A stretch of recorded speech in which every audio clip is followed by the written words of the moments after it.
Okay, so today I'm working on a logo design for a healthcare services company. So let me show you what I got so far. So the company is called Koi Healthcare Services.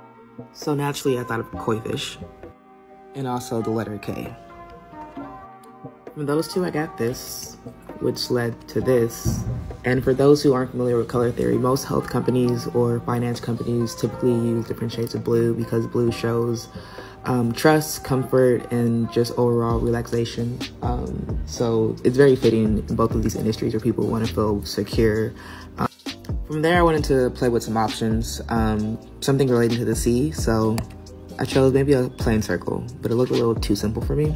So I switched and said, maybe let's do waves. But waves seemed complicated. I considered having the circle be a little bit more transparent so the waves are subtle. That's something I'm floating on, but currently I'm really in love with this.